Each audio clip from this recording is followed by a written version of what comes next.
Hello மக்களே! என்ன பார்க்குறீங்க? அவ்வளோதான் வந்தாச்சு, லீவு முடிஞ்சாச்சு. திருப்பி ஊருக்கு கிளம்ப வேண்டியதான். நான் வெறும் 20 டேஸ் லீவுக்கு தான் இந்தியாவுக்கு வந்திருந்தேன். ஸோ திரும்பி கிளம்புற டைம் வந்துருச்சு. ஸோ எல்லாத்தையும் பேக் பண்ணிட்டுருக்கேன்.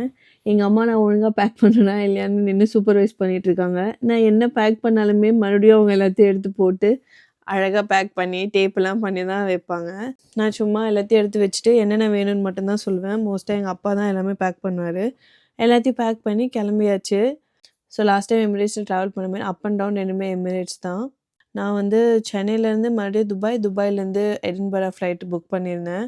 ஊருக்கு வரும்போது இருக்க சந்தோஷம் திரும்பி ஊருக்கு போகும்போது எப்பவுமே இருக்காது.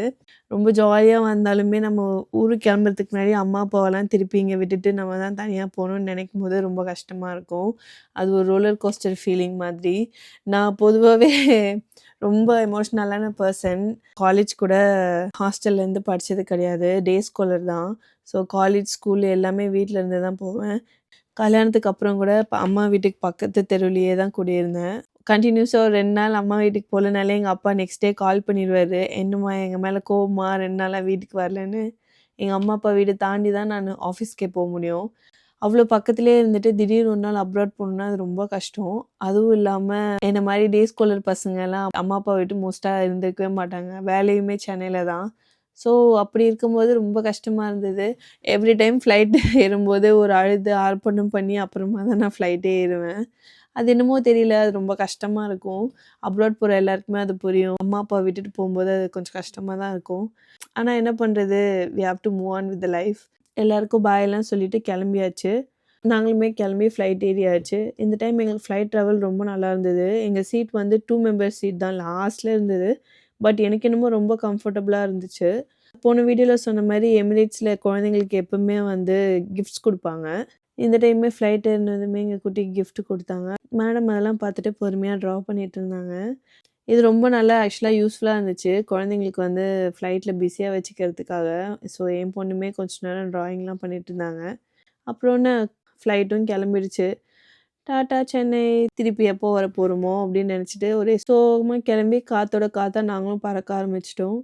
ஃப்ளைட் ஏறினதுமே கொஞ்ச நேரத்திலேயே பாப்பாவுக்கு டேப் கொடுத்து கொஞ்சம் டிஸ்ட்ராக்ட் பண்ணிட்டு இருந்தேன். எப்பவுமே டேக் ஆஃப் லேண்டிங்லலாம் அவங்கள பிஸியாக வச்சுக்கிறது பெட்டர். ஏன்னா அவங்களுக்கு ரொம்ப டிஸ்டர்பன்ஸாக இருக்கும். அன்யூஷுவலாக ஃபீல் பண்ணுவாங்க.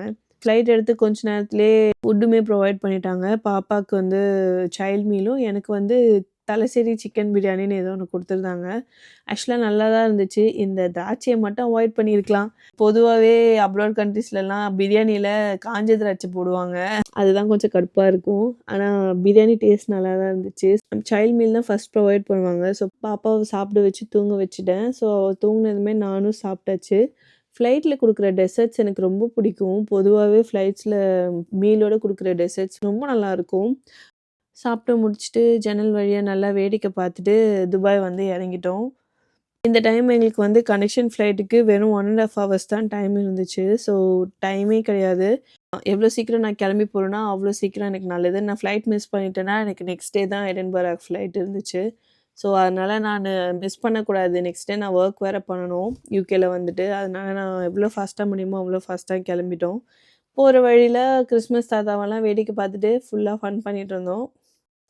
எடின்பரா ஃப்ளைட்டுக்கு மறுபடியும் நான் டெர்மினல் சேஞ்ச் ஆகணும். ஸோ ட்ரெயின் ஏறி டெர்மினல் போயிட்டு ரீச் ஆயிட்டோம்.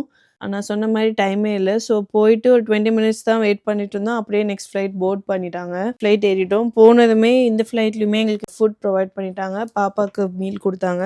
பாப்பாவும் சாப்பிட்டு தூங்கிட்டாங்க. நானுமே சாப்பிட்டு தூங்கிட்டேன். இந்த ஃப்ளைட்ல என்ன நல்ல விஷயம்னா, எடின்பராக்கு போன ஃப்ளைட் வந்து ரொம்ப காலியா இருந்தது. ஸோ நெறைய எம்ப்டி சீட்ஸ் இருந்துச்சு. எங்களோட அலோகேட்டட் சீட்ல வந்து ஆக்சுவலா 3 பேர் உட்காந்துருந்தோம். இப்போ சீட் காலியா இருந்ததுனால நான் ஏர் ஹோஸ்டஸ் கிட்ட கேட்டேன். "ஃப்ளைட்டு கொஞ்சம் காலியா இருக்கே. ஸோ எனக்கு எக்ஸ்ட்ரா சீட் இருக்க மாரி இருக்குமா? பாப்பாவ தூங்க வச்சுக்க முடியும்னு." ஸோ எனக்கு சீட் மாத்தி குடுத்தாங்க. பாப்பாவும் நல்லா கம்ஃபர்டபுளா தூங்கிட்டாங்க. நானும் கொஞ்ச நேரம் அப்படியே படம் பார்த்துட்டு தூங்கி எழுந்துட்டேன்.